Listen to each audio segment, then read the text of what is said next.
ইজমা ও কিয়াস ছাড়া প্রমাণ করুন যে বুখারী শরীফ সহিহ হাদিস। মুসলিম উম্মার ইজমা দ্বারা প্রমাণিত বুখারী সহিহ। কথা বুঝতে পারলেন না? ইজমা মানা জায়েজ নাই, ইজমা ও কিয়াস মানা জায়েজ আছে কিনা? কি ইজমা ও কিয়াস উত্তর কি শুনেছেন? বলছেন যে জায়েজ আছে। হ্যাঁ, যারা মানে ইজমা করে, আপনি বলছেন ইজতিহাদ করা জায়েজ, যারা ইজতিহাদ করে তারা তো মুস্তাহিদ। জি আর মুস্তাহিদদেরকে ফলো করা, এটা তো আপনি তো নিজে স্বীকৃতি দিলেন। জি। তো কাজে যারা বৃহৎ ক্ষেত্রে ইমাম আবু হানিফাকে মানে তার মতকে মানে, তখনই ক্ষেত্রে আবার গলত হয়, ভ্রান্ত হয়, জাহান্নামে হয়, এটা কিভাবে সম্ভব? আচ্ছা, ভাইয়ের প্রশ্ন খুব চমৎকার প্রশ্ন করেছেন। এখানে ইজমা এটা জায়েজ। বলছেন জি জি। জি জি তো স্যার মাযহাব মানা যাবে, জি। তাকলিদের সাক্ষী করতে হবে, এর প্রতি ইজমার প্রমাণ দেন একখান আগে। আমি তো বললাম ইজমা হয়নি। মানা যাবে না, জি। মাযহাব মানা যাবে না, ইজমা মানা যাবে না, বা এটা যাবে না, এই ব্যাপারে একটা হাদিস চাই, আমি সহিহ হাদিস চাই।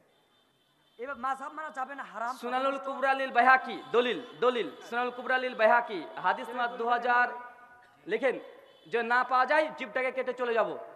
নেন সুনানুল কুবরা লিল বাইহাকি হাদিস নাম্বার 2136। কি বললাম? সুনানুল কুবরা লিল বাইহাকি হাদিস নাম্বার 2136। আব্দুল্লাহ ইবনে মাসউদ রাদিয়াল্লাহু আনহু বলছেন, লা তুকাল্লিদু দিনাকুমুর রাজুলান, দিনের ব্যাপারে কোনো ব্যক্তি তাকলিদ করো না। একদম জলজল সেই হাদিস। এক মিনিট ভাই, ছেড়ে দেন, দান দাঁড়া, ছেড়ে দেন। আমি আছি, ছেড়ে দেন ভাই, ছেড়ে দেন। আপনারা আপনারা আপনার কথা বলেন না, আপনার কথা বলেন না। শেখ ভাই, ভাই ভাই, আরে আমি আছি তোরে ভাই, আমি তো আগে বলেছি আমি আসি অপারেশন করার জন্য। আপনারা চুপ করে যান ভাই, চুপ করে যান। স্টেজে আমি আছি, স্টেজে আমি আছি, চুপ করে যান ভাই। আপনি দাঁড়ান। উনি বলেছেন মাযহাব মানা যাবে না, একটা হাদিস দিতে হবে, তাকলিদ করা যাবে, একটা হাদিস দিতে হবে। সুনানুল কুবরা লিল বাইহাকি হাদিস নাম্বার 2136, মাজমুজ জাওয়াইদ হাদিস নাম্বার 850, ইমাম আবু দাউদের কিতাবুজ জুহুদ হাদিস নাম্বার 300। আমার একটা বই আছে তাকলিদের বিরুদ্ধে, 26 নম্বর পৃষ্ঠায় 25খানা দলিলকে জোগাড় করা হয়েছে তাকলিদ শব্দ দিয়েই। হারাম ঘোষণা করা হয়েছে, লা তুকাল্লিদু দিনাকুমুর রাজুলান, দিনের ব্যাপারে কারো তাকলিদ করো না। ইবনে মাসউদের স্পষ্ট ফতোয়া আছে। এবার বলেন। জি, আমি বলতে চাই যে অনেক লোক আছে যারা কোরআন হাদিস পড়তে পারে না, এবারও তো জানে না কোথায় কোন লেখা, কোন হাদিস কিভাবে, কিছুই জানে না। একজন কামলাখাটা মনে করেন, সে আলচুটা সারাদিনে, সে তো জানে না এখন এই দিনের সাধারণ মাসলার ক্ষেত্রে কিভাবে কোথায় হাত বাঁধবো, কোথায় নামাজ পড়বো, কিরাত কি করে বলবো, জানেন? আমি আছি চুপ। এক্ষেত্রে কেউ কথা বলবেন না, বলেন। আমাকে এক্ষেত্রে তো আমাকে একজন হুজুরের কাছে গিয়ে আমাকে জানতে হবে। মাশাআল্লাহ। কালিমাটা বলেন, তার কালিমাটা বলেন। ভাই আপনি প্রশ্ন করেন, লিখছেন না, প্রশ্ন করেন। প্রশ্ন ভাইয়ের সেকেন্ড প্রশ্ন। ভাই আমি সারা রাত্রি প্রশ্ন উত্তর দেবো, কেউ কথা বলবেন না, স্টেজের উপর নিচে থেকে। ভাইয়ের চমৎকার প্রশ্ন। দেখেন আমি বলি, কথা বলার সুযোগ দেন। তারা সুযোগ দেয় না বলে আমরা সুযোগ দেব না এমনটা নয়, সুযোগ দিতে হবে। ভাই চুপ করেন, চুপ করেন ভাই, কে বিশৃঙ্খলা সৃষ্টি করবে না, চুপ করেন, একদম চুপ, সাইলেন্স, একদম সাইলেন্স, কেউ কথা বলবেন না। ভাইয়ের চমৎকার প্রশ্ন। ভাই সংশয় থাকতে পারে কি পারে না? পারে তো। ভাই প্রশ্ন করেছেন, একটা বাংলাও পড়তে পারে না, একজন কামলা খাটে, সে কোরআন হাদিস তো নিজে পড়া তো দূরে কথা, ও বাংলা বুঝে না, আরবি তো অনেক দূর কি বাত। তো এই ব্যক্তি ইসলাম মানতে চায়, কিভাবে মানবে? এই জন্য তো একজন হুজুরের কাছে গিয়ে তাকে প্রশ্ন জিজ্ঞাসা করে সমাধান নিতে হবে। তো ভাই এটা কি তাকলিদ? জিজ্ঞাসা করার নাম তাকলিদ? কাউকে মাসালা প্রশ্ন, কাউকে প্রশ্ন জিজ্ঞাসা করে শরীয়ত জানা, এটা কি তাকলিদ? তাকলিদের তাহলে সংজ্ঞার প্রয়োজন, তাকলিদ কাকে বলে? ভাই ভাই আমি বলি, মানে ভাই আর তাকলিদু আল কওলি গায়রি মিন গায়রি হুজ্জাতিন, আর তাকলিদু আল কওলি গায়রি মিন গায়রি হুজ্জাতিন, মুসাল্লামা সবুত হানাফিদের ফিকার বই 74 নম্বর পৃষ্ঠা, দিন মে তাকলিদ কি শরঈ हैसियत, জাস্টিস তাক উসমানীর 9 নম্বর পৃষ্ঠা, মাযহাব ও তাকলিদ কি ও কেন 19 নম্বর পৃষ্ঠায় বলা হচ্ছে তাকলিদ হচ্ছে ওই কর্ম যার পক্ষে গায়রি হুজ্জা, এর পক্ষে কোনো দলিল নেই। ইমামের একটা ইজতিহাদি ফতোয়াকে গ্রহণ করার নাম হচ্ছে তাকলিদ, যার পক্ষে কোনো দলিল আদিল্লা নেই, এর হচ্ছে তাকলিদ। এবার আমাদের প্রশ্ন, প্রথম সমাধানটাকে নেন, দ্বিতীয় প্রশ্ন করবেন। আপনি বললেন একজন কামলা খাটে কোনো মানুষকে জিজ্ঞাসা করবে, জিজ্ঞাসা করার নাম কি তাকলিদ? আমি বলি তাকলিদ হচ্ছে, আমি কিছু জানি না, তাকলিদ ইখলাদুল মাদ্দা থেকে, যে কাউকে নিজের ব্যাপারে গলার হার বানিয়ে দেওয়া, কোনো দ্বিধাদ্বন্দ্ব দলিল প্রশ্ন চাওয়া ছাড়াই দলিল খোঁজা ছাড়াই ওই ব্যক্তির একটা কোরআন হাদিসের একটা পথ দেখিয়ে দেওয়া, এটাকে বলা হয় তাকলিদ। আপনি যত তাকলিদের ব্যাপারে ইস্তেলা জানবেন। ভাই আমি তো ওটাই বললাম, জি জি জি জি, বলি তো আমি ওই প্রশ্ন এটা ব্যক্তির করিনি, জন্য- প্রশ্ন এটা করিনি। আমি বলেছি আপনি একটা সমাধান দিতে চাইলেন, তাকলিদ কেন করি সমাধান দিতে চেয়েছেন। একজন কামলা খাটা সে কোরআন হাদিস বুঝে না, মসজিদের ইমামের কাছ থেকে মাসালা জিজ্ঞাসা করবে, এটা আপনি সমাধান দিয়েছেন। এটাকে আপনি তাকলিদ বলেছেন, কিন্তু এটা তাকলিদ নয়। প্রশ্ন জিজ্ঞাসা করার নাম তাকলিদ নয়, প্রশ্ন জিজ্ঞাসা করার নাম যে তাকলিদ হয় মুহাম্মদ সাল্লাল্লাহু আলাইহি ওয়াসাল্লামকে মুকাল্লিদ বলতে হবে। প্রমাণ সূরা ইউনূস 10 আয়াত নম্বর 94, আল্লাহ নবীকে বলছেন ফাসালিল্লাযিনা ইয়াকরাউনাল কিতাবা মিন ক্বাবলিক, হে নবী আপনার যদি না জানা থাকে ইহুদি খ্রিস্টানকে জিজ্ঞাসা করেন। নবীকে কি মুকাল্লিদ বলবেন ইহুদিদের? কথা বলেন। আল্লাহর নবীকে, এক মিনিট, আল্লাহর নবীকে কি, কারণ উনি বলছেন যে যে জানে না জিজ্ঞাসা করবে আহলে জিকিরের কাছে, আহলে ইলমের কাছে, এটাকে তাকলিদ বলছে। অথচ কোরআন হাদিস দ্বারা এটা তাকলিদ নয়, এটা ভুল ব্যাখ্যা। দুই নাম্বার এর প্রমাণ দিয়েছে সূরা ইউনূসের 94 নম্বর আয়াত। আল্লাহ বলছেন হে নবী আপনি যদি না জানেন ওই ইহুদি খ্রিস্টানকে জিজ্ঞাসা করেন। নবী কি ইহুদি খ্রিস্টানের মুকাল্লিদ ছিল? দুই নম্বর প্রশ্ন আবার করে দিচ্ছি, এটার সঙ্গে সংশ্লিষ্ট। তাকলিদ যদি হয় মসজিদের ইমামের কাছে প্রশ্ন জিজ্ঞাসা করে উত্তর নেওয়া, তাহলে মুকাল্লিদ হলেন মসজিদের ইমামের, কেন আবু হানিফার মুকাল্লিদ বলছেন? ইমাম আবু হানিফার সর্বমাসালায় ভাই শেষ করেন, আপনি শেষ করেন, আমি আছি রে ভাই। ভাই আপনি ধৈর্য ধারণ করেন ভাই, সারা রাত চলে যাবে, ছেড়ে দেন, আপনি চুপ করেন ভাই, বলেন, আপনি বলেন, সুযোগ দিচ্ছি, বলেন। যে ওই তাকলিদের কথা যেটা বলতেছেন, যে তাকলিদ হচ্ছে ওই ওটাকে মানে অন্য কোনো কথার দিক নির্দেশনাকে গ্রহণ করা, এটাকে বলে তাকলিদ। ওই দিক নির্দেশনার দিকে দলিল চাই না আমি। ভাই ভাই উনি বলে দিয়েছেন যে তাকলিদ উনি স্বীকার করছেন, তাকলিদ হচ্ছে ওটার যেটা দলিল নাই।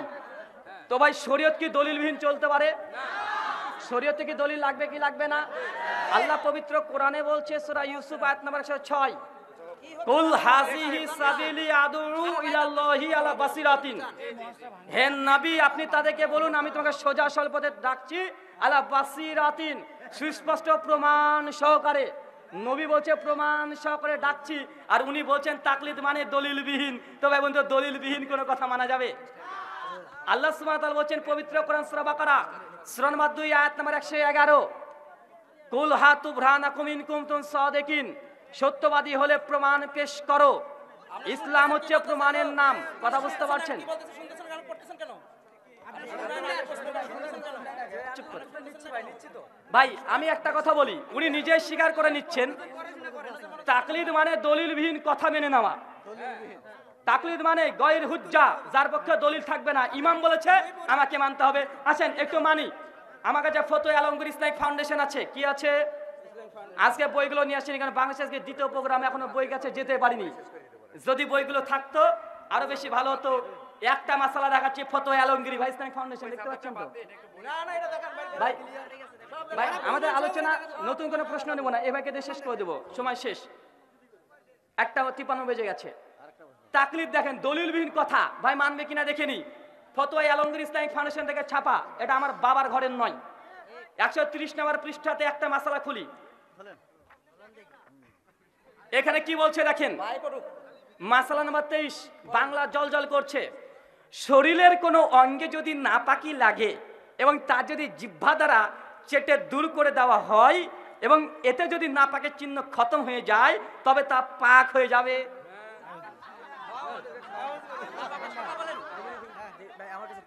নেন গোটা পড়েন, পরিষ্কার ওনাকে দেন পড়েন। ভাই পড়েন ভাই, আপনার চুপ করেন। এটাই শেষ, এটাই শেষ, মাসলা দেখে শেষ।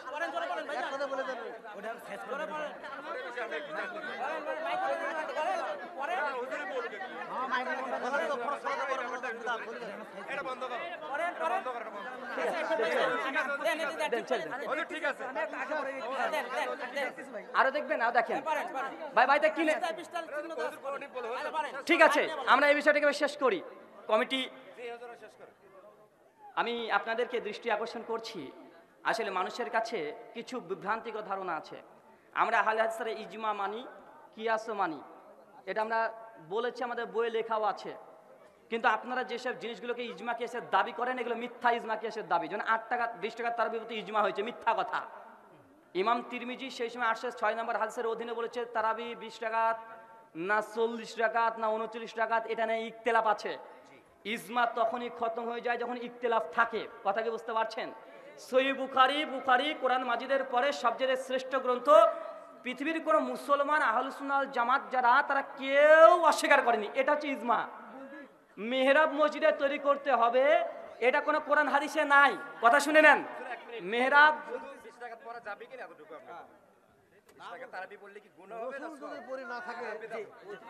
ভাই ভাই 20 রাকাত তারাবি ভাই আপনি ঠিক পেয়েছেন তো? ভুলভাল মিথ্যা বলিনি তো?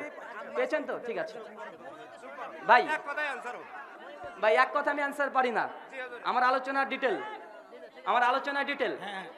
আমি এক কথা আলোচনা করি না। 20 রাকাত তারাবি পড়া যাবে কি যাবে না? কেউ যদি সুন্নাতের রাসূল হিসেবে পড়ে বিদআত হবে। আর কেউ যদি মনে করে যে তারাবি একটা নফল মুতলাক সালাত, সালাতুল লাইল মাসনা মাসনা 20 কেন 200 রাকাত পড়েন, জায়েজ। 3 নাম্বার, না না এতটুকু নয়, আগে শুনেন। আর কেউ যদি মনে করে 20 রাকাত সুন্নাত, এর বেশিও পড়া যাবে না, কমও পড়া যাবে না, এই দাবি করলে এটাও বিদআত। কখন আপনি 8 রাকাত পড়েছেন, কখনো 20 রাকাত পড়ছেন, নফল নামাজ তারাবি। কথা কি বুঝতে পারছেন? কিন্তু 20 রাকাত সুন্নাত, 20 রাকাতের প্রতি ইজমা আছে, 20 রাকাত নবী পড়েছে, 20 রাকাত ওমর বিন খাত্তাবের জামানা থেকে শুরু হয়েছে, এই দাবিগুলোর অধিকাংশ সিংহভাগই মিথ্যা। শুকরিয়া, জাযাকাল্লাহ খায়রান, বারাকাল্লাহ ফিকুম। জি, মুনাজাত করা যাবে কি যাবে না? আমি গত সফরে রেজাউল করিম আবরারের বই থেকে দেখেছি, রেজাউল করিম আবরার কিউট বয়, তিনি নিজেই স্বীকার করে নিয়েছেন ফরজ নামাজের শেষে সামরিত মুনাজাত করার প্রমাণে কোনো সহিহ হাদিস নাই। স্পষ্ট স্বীকার করে নিয়েছে, লাখ লাখ মানুষ ভিডিওটা দেখেছে। এবং আমি চ্যালেঞ্জ করে বলেছিলাম, বুকে যদি দম থাকে আবরার, তুমি 5 মিনিট আমার সামনে বসে যাও, আহলে হাদিসের যে কোনো একটা ইখতিলাফি মাসলা নিয়ে যদি তোমাকে দলিল দিয়ে দাফন করে দিতে না পারি, জিন্দগিতে মাইক মুখ দেব না। 3 মাস পার হয়ে গেল।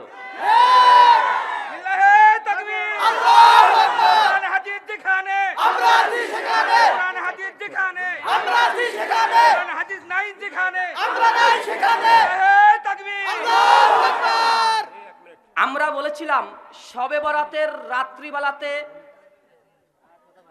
শবে বরাতকে কেন্দ্র করে 15ই শাবান রোজা রাখা বিদআত। বা আমাদের আলসে ফতোয়া আছে না নাই? তারা বাহাস করেছিল নাকি আকরামুজ্জামান বিন আব্দুল সালামের সঙ্গে। কিন্তু কেউ যদি মুনাফিকি করে বাহাসে জিতে যায়, ভাই তাহলে কিছু করার আছে? মিথ্যার কোনো হাত পা হয় না। রেজাউল করিম আবরারের এবছরে আরেকটা বই নিয়ে এসেছি, 12 মাসের করণীয় এবং বর্জনীয়। রেজাউল করিম আবরার বইটার পৃষ্ঠা নাম্বার হচ্ছে 186। কি বললাম? কথা বলেন। 186 নাম্বার পৃষ্ঠা। 186 নাম্বার পৃষ্ঠা কি বলছে? আমরা বলছি শবে বরাতের 15ই শাবান রোজা রাখা কি বলেছি? বিদআত বলি নাই? বিদআত বলেছি। এবার দেখেন কি বলছে, শবে বরাতের বিশেষ সালাত একটা অধ্যায়, এরপর 100 শবে বরাতের বিশেষ রোজা, মানে শবে বরাতের রোজা। ভাই আপনি আসেন একটু দেখেন ভুলভাল পড়ছি কি বলছে দেখেন। শবে বরাত উপলক্ষে পরের দিন 15 তারিখে অনেকে রোজা রাখেন। এমনিতেই কেউ চাইলে মাসের 15 তারিখ রোজা রাখতে পারে, কেননা 15 তারিখ আইএমএ বীজের অন্তর্ভুক্ত।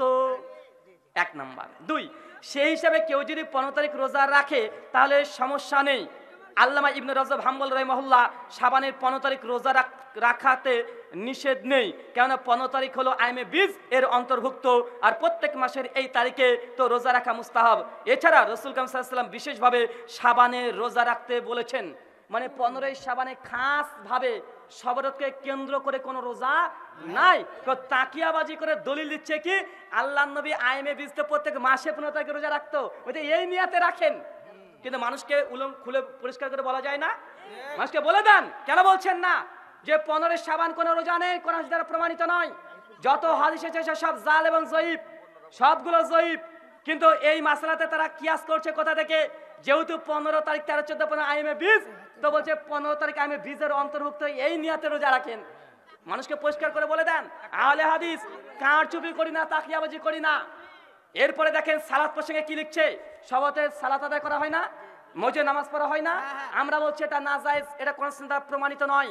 তারা কি লিখছে দেখেন, একই কথা রেজাল্ট করে আমরা নিজে স্বীকার করতে বাধ্য হয়েছে।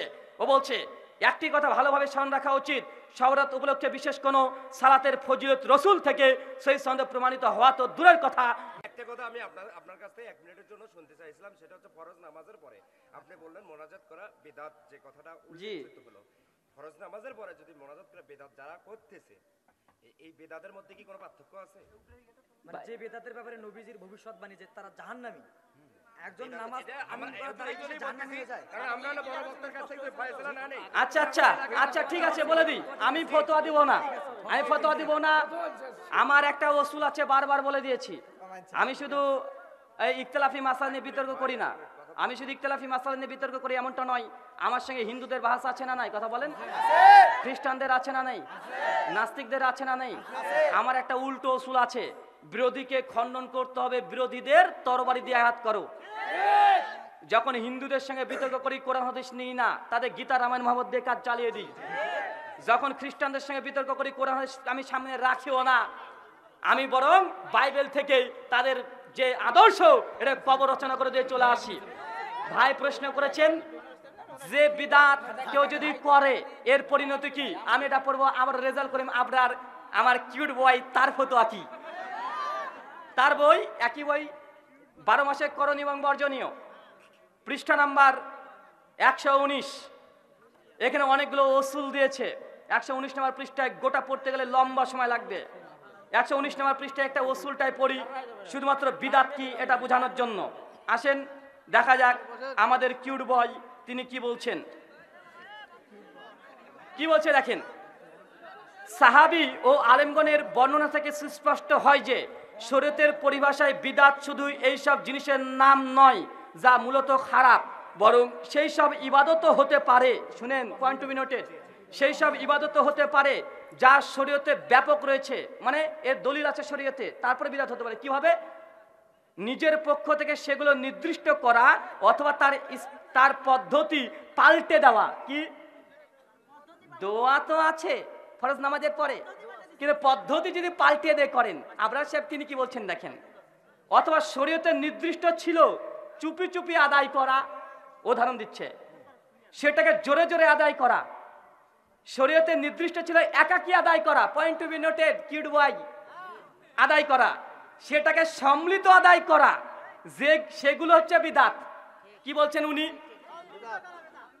বিদাত কিভাবে বোঝাচ্ছেন? যে শরীয়তে এর মূল নুসুস দলিল আছে, তবে কি ছিল চুপি চুপি জিকির করা, এরপরে চিল্লা চিল্লি করে জিকির করা, এটাও বিদাত। এটা আপনারা বলছে শরীয়তে ছিল যে ইবাদতটা একা একা করা, কিন্তু যখন তুমি জামাতবদ্ধ হয়ে করছো যেটা শরীয়তে নাই, এটা বিদাত। এটা আমার ফতোয়া না, আপনাদের ফতোয়া।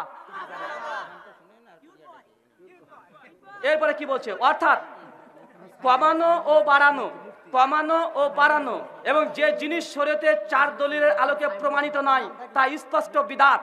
বিদাতের ভয় ভয় প্রথমে আলোচনা করে বলেছেন যারা এই বিদাত করে, এই বিদাতের পরিণাম হচ্ছে ফিন্নার, তারা হচ্ছে জাহান্নামে যাবে। এটা আবরার সাহেব বলেছে তার বই 12 মাসে করণীয় এবং বর্জনীয় 114 নম্বর পৃষ্ঠা থেকে 125 নম্বর পৃষ্ঠা মধ্যে ডিটেল আলোচনা করছে সুন্নাত এবং বিদাতের উপর আলোচনা করতে গিয়ে তিনি বলেছেন এইসব বিদাতি মানে এটা বেরলবীরের বিরুদ্ধে লিখতে গিয়েছিল। কথা বুঝতে পারছেন?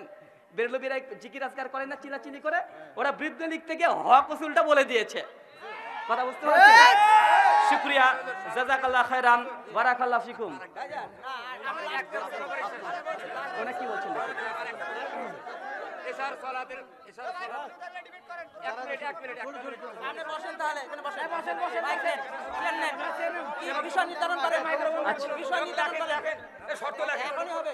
শর্ত দিতে হবে। বিষয় নির্ধারণ করেন, কি বিষয়? 10টা বিষয় হয়ে গেছে। আমি শেখার জন্য প্রশ্ন করা হোক, বাহাত করা হয়ে গেছে ভাই ওনাকে কটা প্রশ্ন করা শেখার জন্য বলছি আমি কথা, আমি বাহাত করার জন্য না, এটা শেখার জন্য।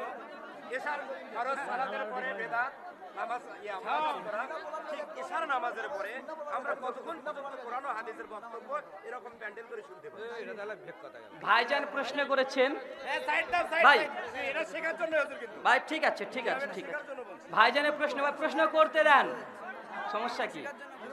ভাইজান প্রশ্ন করেছেন ভাই এশার সালাতের পর কতক্ষণ ইলম অর্জন করা যায়? একটা আছে অনর্থক কথা বলা যাবে না, হাদিসে স্পষ্ট নিষিদ্ধ আছে। অনর্থক কোনো কথা বলা যাবে না, সহিহ বুখারী মুসলিমের একাধিক হাদিস। কিন্তু দিনের এই ইলম অর্জন যদি করতে চায় সারা রাত ধরে করবে। ইমাম বুখারীর জীবনী লিখেছে ইমাম খাতিব বাগদাদি তারিখে বাগদাদের মধ্যে। খাতিব বাগদাদি তিনি বলছেন এবং তারিখে দামেস্কের মধ্যে লিখেছেন, ইমাম বুখারীর রাত্রিবেলাতে যখন উঠতেন সেই সময়তে তার শাগরেদকে নিয়ে সারা রাত্রি ধরে তিনি হাদিস চর্চা করতেন, সনদকে পাল্টে দিতেন, সনদকে ঠিক করতেন।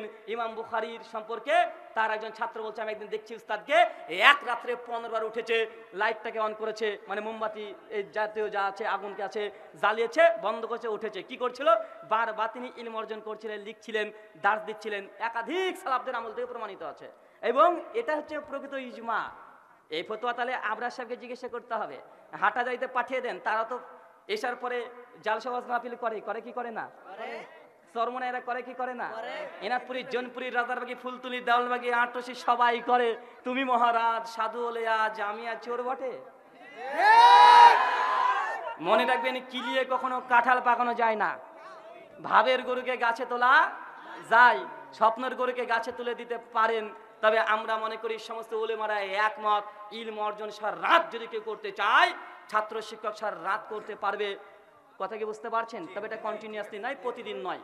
কন্টিনিউয়াসলি যে করবেন এমনটা নয়। কারণ সহিহ বুখারী 563 নম্বর হাদিস কিতাবুন নিকাতে একজন সাহাবী বলছেন, আল্লাহর নবী তিনি ওয়াদা করেছিলেন যে সারা রাত্রি তাহাজ্জুদের নামাজ পড়বো। আল্লাহ নবী বলছে, ফালাইসা মিন্নি, কেউ যে সারা রাত্রি তাহাজ্জুদের নামাজ পড়ে সে আমার উম্মতের অন্তর্ভুক্ত নয়। ইলম অর্জন মাঝে মাঝে যদি রাত্রিব্যাপী করেন এটা গুনাহ হারাম নয়, কিন্তু প্রতিদিন যদি করেন, নিজের শরীরের উপরে জোর দিয়ে চাপ দিয়ে যদি করেন, সহিহ বুখারীর 46 নম্বর হাদিস, আল্লাহ নবী বলেছে, ততক্ষণ পর্যন্ত তোমরা ইবাদত করো যতক্ষণ তোমাদের শরীরে কোলায়। শরীর যখন পারবে না, ইবাদতকে ছেড়ে দিতে হবে। কথা বুঝতে পারছেন? ওটা প্রশ্ন করে দেন, দিয়ে দিচ্ছি। জি জি। এক ভাই প্রশ্ন করেছেন, কাব্যিক কোরআন পড়া যাবে কিনা, বিস্তারিত জানতে চাই। কাব্যিক কোরআন মানে আপনাদের বাংলাদেশের সম্ভবত কোন একজন কবি, তিনি পবিত্র কোরআন মাজিদকে অনুবাদ করেছেন, সেটা হচ্ছে কবিতার ছলে, তাই তো? সূরা হাক্কার মধ্যে আল্লাহ বলেছেন যে আল্লাহ সুবহানাহু ওয়া তাআলা যে ওহী নাজিল করেছেন এটা কোনো কবি নয়। আর মুহাম্মদ সাল্লাল্লাহু আলাইহি ওয়াসাল্লামের উপরে কাফেররা যে অভিযোগ করেছে, তুর খুলবেন আয়াত নম্বর 30-এ কি অভিযোগ করেছিল? যে মুহাম্মদ নিশ্চয়ই একজন কবি। আল্লাহ বলছেন, না, মুহাম্মদ সাল্লাল্লাহু আলাইহি ওয়াসাল্লাম তিনি কবি নন, তিনি নবী। কথা কি বুঝতে পারছেন? আল্লাহ বলছে কোরআন মাজিদ এটা আল্লাহর ওহী, এটা কোনো কবিতার বই নয়। তারপরেও যারা পবিত্র কোরআনকে কাব্যিক অনুবাদ করেছেন, আমার যতটা জানা মতে সবচেয়ে বেশি কঠোর ফতোয়া আছে হানাফি ভাইদের। সবচেয়ে কঠোর ফতোয়ায়ে আলমগীরি 2য় খণ্ড 267 নম্বর পৃষ্ঠাতে বলেছেন, সেই সময় প্রশ্ন করা হয়েছিল যে ফার্সি ভাষাতে, কথা বুঝতে পারছেন, কোন ভাষায়? ফার্সি ভাষাতে কোরআন মাজিদের কাব্যিক অনুবাদ করা যাবে? হানাফি মাযহাবের ফতোয়া হচ্ছে এটা, ফার্সি ভাষাতে কোরআনের অনুবাদ যে ব্যক্তি করবে বা করেছে সে ব্যক্তি যে জিন্দিক তথা কাফের, বলে নাউজুবিল্লাহ। আমরা এত বড় বলি না, কিন্তু তাদের ফতোয়া হচ্ছে কাফের, এবং বলেছে সে ওয়াজিবুল কাতাল, তাকে হত্যা করা ওয়াজিব। আশরাফ আলী থানভী হানাফি দেওবন্দীদের মান্যবর একজন হাকিমুল উম্মত হিসেবে দেখানো হয়। ফতোয়ায়ে ইমদাদিয়া 2য় খণ্ড 4র্থ খণ্ডের 54 নম্বর পৃষ্ঠায় আশরাফ আলী থানভীকে সেই সময় প্রশ্ন করা হয়েছিল, কেউ যদি পবিত্র কোরআনকে উর্দু কাব্যিক অনুবাদ করে, উর্দুতে, কথা বুঝতে পারছেন, উর্দুতে, তাহলে এটা জায়েজ হবে কিনা? আশরাফ আলী থানভী ফতোয়া আলমগীরির ফতোয়া নকল করে তিনি বলেছেন ওই ব্যক্তি কাফের বলে বিবেচিত হবে। মানে সেই সময় উর্দু আর ফার্সি ছিল, এখন বাংলাতে কাব্যিক অনুবাদ করা হচ্ছে কি হচ্ছে না? কথা বলেন। হানাফি ভাইদের ফতোয়া আছে যে করবে সে কাফের, এই কথা আমরা বলি না, তারা বলছে, তাদের ফতোয়া নিয়ে তারা সন্তুষ্ট থাক। আল্লাহ সুবহানাহু ওয়া তাআলা এই সমস্ত কোরআনের তাফসীর থেকে, ইলম অর্জন করার থেকে আমাদেরকে দূরে রাখো। সকলে পড়ি আল্লাহুম্মা আমিন। জি। ইয়াজিদকে কি কাফের বলা যাবে? এ বিষয়ে পরে 2টো আলোচনা আছে। ইয়াজিদকে কাফের বলেছে আহলুস সুন্নাহ ওয়াল জামাতের ইতিহাস থেকে কিছু পাওয়া যায় না। সরাসরি কাফের কেউ বলেনি, আহলে হাদিসদের মধ্যে নয়, স্বয়ং এই 1400 বছরের মধ্যে জমহুরদের মত ইয়াজিদ একজন ফাসেক ফাজের ছিল, পাপিষ্ঠ বান্দা ছিল। যেমন প্রত্যেকটা দেশের রাষ্ট্রের নায়ক ফাসেক ফাজের হয় না, ঠিক ওরকমই ফাসেক ফাজের একজন ব্যক্তি ছিল, তাকে সরাসরি কাফের বলা যাবে না। ইমাম আহমদ বিন হাম্বলকে প্রশ্ন করা হয়েছে, উনিও একই কথা বলেছেন। শাইখুল ইসলাম ইমাম ইবনে তাইমিয়া তার মিনহাজুস সুন্নাহ 4র্থ খণ্ডে 219 পৃষ্ঠায় বলেছে ইয়াজিদের ওপরে সুকুত থাকতে হবে। কি থাকতে হবে? কথা বলেন। হাফেজ জুবার আলী জাই রাহিমাহুল্লাহ পাকিস্তানের আলবানি নামে খ্যাত, তার ফাতোয়া ইলমিয়াতে তিনি বলেছেন ইয়াজিদ কে বারে মে সুকুত ইখতিয়ার করনা বেহতর হে, মানে ইয়াজিদের উপরে সুকুত থাকো, চুপ থাকো, তাকে ফাসিক ফাজের এতটুকু বলো, তাকে কাফের বলো না, আর তাকে বেশি বেশি ভালোবাসা অন্তরে থাকবে এমনটাও নয়। কথা বুঝতে পারছেন? ইয়াজিদের ব্যাপারে কবরে আমাদেরকে জিজ্ঞাসা করা হবে না, করা হবে নাকি? ইয়াজিদের ব্যাপারে কবরে জিজ্ঞাসা করা হবে, কিয়ামতের মাঠে জিজ্ঞাসা করা হবে, আল্লাহকে বলবে তুই ইয়াজিদের দলের লোক না তুই হোসেনের দলের লোক, না এই কথা জিজ্ঞাসা করা হবে না। এটা শিয়ারা এই ফিতনা ছড়াচ্ছে। ইয়াজিদের ব্যাপারে দুটো আলোচনা আছে, আলোচনা ইউটিউব থেকে শুনে নেবেন, বাংলাতে লিখবেন ইয়াজিদ প্রসঙ্গে আহলে হাদিসদের আকীদা, প্রায় 40 মিনিট আলোচনা আছে। আরটা লিখবেন কারবালার প্রকৃত ইতিহাস, ব্রাদার রাহুল হোসেন 1.5 ঘন্টার তাহাক্কিকি আলোচনা আছে, ওটা শুনে নেবেন। শুকরিয়া। মহিলাকে মুসলিমদের নেতা বা খলিফা বানানো হালাল না হারাম? কোন মহিলাকে সরাসরি মুসলিম শুরা সদস্য মিলে তাকে খলিফা বা নেতা বা নেতৃত্ব দেওয়া এটা জায়েজ নয়, হারাম। কিন্তু যদি কোনো মহিলা কোনো ক্রমে খলিফা হয়ে যায়, নেতা হয়ে যায়, তাহলে সেই নারীর আনুগত্য করা বাধ্যতামূলক হয়ে যাবে। সুনানে আবু দাউদ একাধিক হাদিস, আল্লাহ নবী বলেছেন যে কোনো কৃতদাস যদি ক্ষমতায় চলে আসে তারও তোমরা আনুগত্য করো। যদিও কোনো কৃতদাস আমভাবে তাকে খলিফা নিযুক্ত করা যায় না, তাকে নেতা বানানো যায় না, নেতা হবে আজাদ ব্যক্তি, মুক্ত ব্যক্তি। তার জন্য এই হাদিসের আলোকে শাইখুল আল্লামা নাসিরুদ্দিন আলবানী রাহিমাহুল্লাহ তার ফিতনাতুত তাকফিরের মধ্যে ডিটেল আলোচনা করে বলেছেন যে নারীর নেতৃত্ব এটা মুসলিম সদস্য মিলে, শুরা সদস্য মিলে দেওয়া জায়েজ নয়। কিন্তু কেউ যদি চলে আসে ক্ষমতায়, তারা আনুগত্য করা আপনার জন্য অবধারিত সেই সময় হয়ে যায়। যারা কোরআনের বিপক্ষে আইন পাশ করে, কোরআনকে বর্বরতার আইন হিসাবে বাতিল করে, তারা কিভাবে খলিফা হতে পারে? যারা কোরআনের বিপক্ষে আইন পেশ করে, মানে পাশ করে, এখানে দুটো অর্থ হতে পারে। একজন ব্যক্তি ক্ষমতায় আছে, কোরআন মাজিদেরকে বিরোধিতা করে আইন প্রণয়ন করা। আর একটা পাশ্চাত্য দেশের আইন আছে, কোরআনে কি আছে কি ল আছে এটা দেখে নাই। কথা কি বুঝতে পারছেন? পশ্চিমাদের আইনটাকে ফলো করে একটা সংবিধান দিয়ে দিয়েছে, এটা ভিন্ন। আর কেউ যদি কোরআনের বিরোধিতা করার জন্য বা কোরআনের আইনকে মনে করে এটা বর্বর, নোংরা, তাহলে এই ব্যক্তি ইসলামের দৃষ্টিকোণ থেকে কাফের হয়ে গেছে। কথা বুঝতে পারছেন? এই ব্যক্তি ইসলামের দৃষ্টিকোণ থেকে কাফের। কিন্তু প্রথম ব্যক্তি, ও ব্যক্তিকে কাফের বলা যাবে না, তাকে জিজ্ঞাসা করতে হবে, তলব করতে হবে আপনি এটা জানেন কি জানেন না, বা আপনি যে কোরআনের বিরুদ্ধে আইন তৈরি করেছেন এর পরিণতি কি, এর পরিণাম কি হতে পারে, তাকে জানাতে হবে, দাওয়াত দিতে হবে। যদি স্বীকার করে তওবা করে বেঁচে গেল, আর যদি বিরোধিতা করে আল্লাহ সুবহানাহু ওয়া তাআলা ইনশাআল্লাহ তার সঙ্গে সাক্ষাৎ করবেন কিয়ামতের মাঠে। তারাবির সালাত কত রাকাত? হাদিস দ্বারা ব্যাখ্যা দেবেন। সহিহ বুখারী হাদিস নাম্বার 2013, ইমাম বুখারী একটা অধ্যায় রচনা করেছেন কিতাবুস সালাতুত তারাবি, তারাবির অধ্যায়। এরপরে তিনি আমাদের আয়েশা রাদিয়াল্লাহু আনহার হাদিস নকল করেছেন, মাকানা ইয়াজিদু ফি রমাদান ওয়ালা ফি গায়রিহি আলা 11 রাকা। আল্লাহ নবী রমজান মাস ব্যতীত 11 রাকাতের বেশি পড়তো না। অনেক হানাফি ভাইরা দাবি করছে এটা তো তাহাজ্জুদের হাদিস, এটা তারাবির হাদিস নয়। বেটা, তোমার মুখে ঝামা ঘষে দিয়েছি ইমাম বুখারী 1400 বছর আগে। এই হাদিসের অধীনে এটা কিতাবুস সালাতুত তারাবি, এটা তারাবিরও না হাদিস, এটা তাহাজ্জুদেরও হাদিস। ওরা বলছে আহলে হাদিসরা আবার নতুন ফিতনা করছে, তারাবি আর তাহাজ্জুদ নাকি একই নামাজ। জি, একই নামাজ, একই নামাজ। বলছে এটা হয় কি হবে, কোন যুক্তিতে? তারাবি হচ্ছে তাহাজ্জুদের স্থলাভিষিক্ত। কি বললাম? তারাবির নামাজ তাহাজ্জুদের স্থলাভিষিক্ত। যে তারাবি পড়বে তার তাহাজ্জুদ পড়ার দরকার নেই, যে তাহাজ্জুদ পড়বে তার তারাবি পড়ার দরকার নেই। এই কথা বলতে এক শ্রেণীর মানুষের ওচারের সময় দেখেছো এরা কত বড় ফিতনা করছে। ফিতনা নয়, এটাই হাদিস।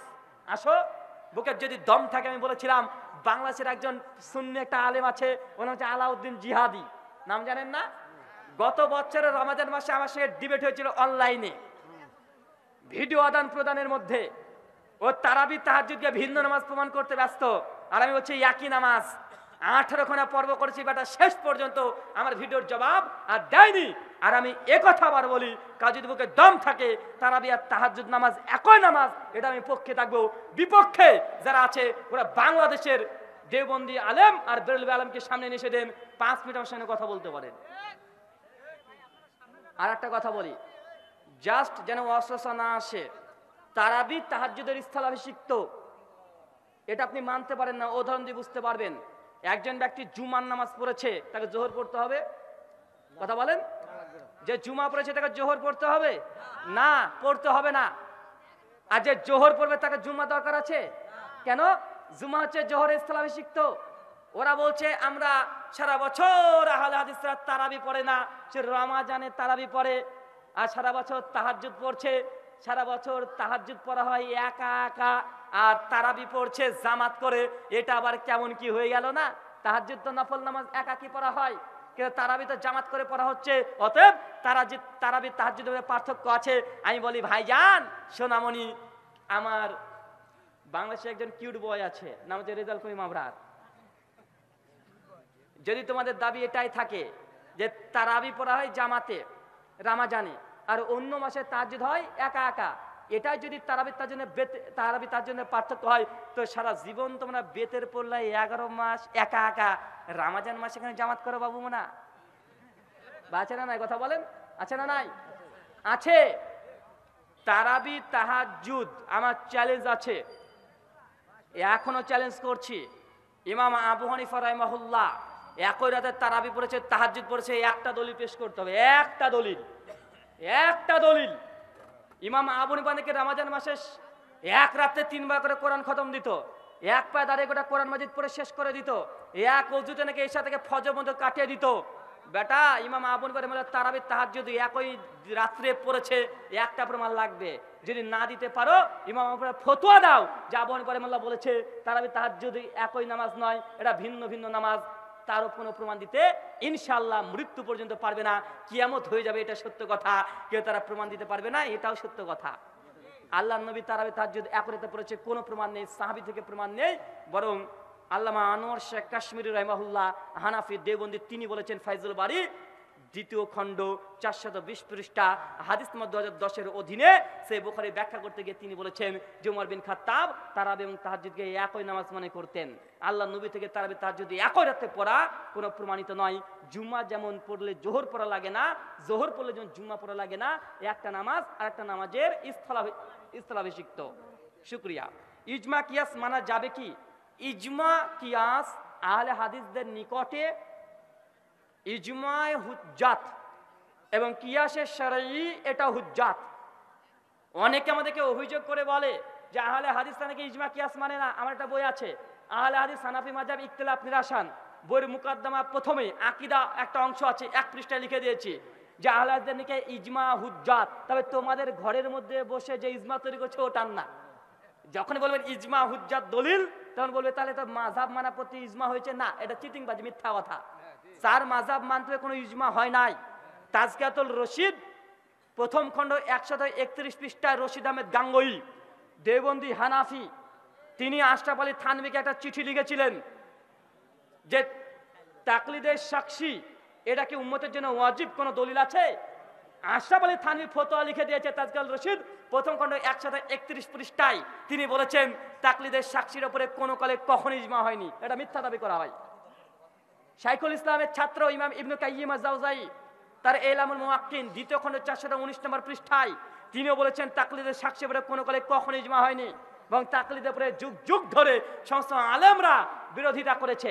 হাফেজ ইবনে আব্দুল বার রাহিমাহুল্লাহ 463 হিজরি মৃত্যু, তার বিখ্যাত গ্রন্থ আছে জামে বাইনা ইলম আল ফাজলিহি 2য় খণ্ড 719 পৃষ্ঠা হাদিস নাম্বার 859-এর অধীনে একটা অধ্যায় রচনা করেছে তাকলিদের ফিতনা এই অধ্যায় রচনা করেছে। শেখ শাহুল্লাহ মুহাদ্দিস দেলভি হানাফি 1176 হিজরিতে মৃত্যুবরণ করে। বিখ্যাত গ্রন্থ হুজ্জাতুল বালিগা 1ম খণ্ড 152 পৃষ্ঠায় লিখেছে 4 মাযহাব মানতে হবে। এটা 400 বছর পরে এটা মানুষ নিজেরা এইসব দাবিগুলো করেছে। তো ইজমা যদি হতো তো 400 বছর পরে হলো নাকি? সাহাবা তাবেঈদেরকে বাদ দিয়ে তুমি ইজমার দাবি করছো, এটা হচ্ছে চিটিংবাজি কথা। কথাকে বুঝতে পারলেন না ভাইজান? শুকরিয়া, জাযাকাল্লাহ খায়রান, বারাকাল্লাহ ফিকুম। আল্লাহ সুবহানাহু ওয়া তাআলা যে কথা বললাম প্রথমে আমাকে, তারপর আপনাদের সবাইকে আমল করার তৌফিক দান করে। সকলে পড়ি আল্লাহুম্মা আমিন। মহান সত্তা আল্লাহ সুবহানাহু ওয়া তাআলার কাছে দোয়া, এই প্রার্থনা। কোথায় আছে প্রোগ্রাম? রেজাউন ভাইয়ের মাদ্রাসাদের সামনে বছর প্রোগ্রাম নিয়েছে, ইনশাআল্লাহ আমরা সকলে যাব ইনশাআল্লাহ। আল্লাহ সুবহানাহু ওয়া তাআলা আমরা যারা উপস্থিত আছি, যারা মৃত্যুবরণ করেছে, তা যদি শিরক না করে মৃত্যুবরণ করে, আল্লাহ সুবহানাহু ওয়া তাআলা তুমি তাকে ক্ষমা করে জান্নাতুল ফেরদৌস দান করো। সকলে পড়ি আল্লাহুম্মা আমিন। একটা ঘোষণা দিতে ভুলে গেছি, বিশেষ ঘোষণা। আমার লেখা বছরে আরো 4টে বই বের হয়েছে।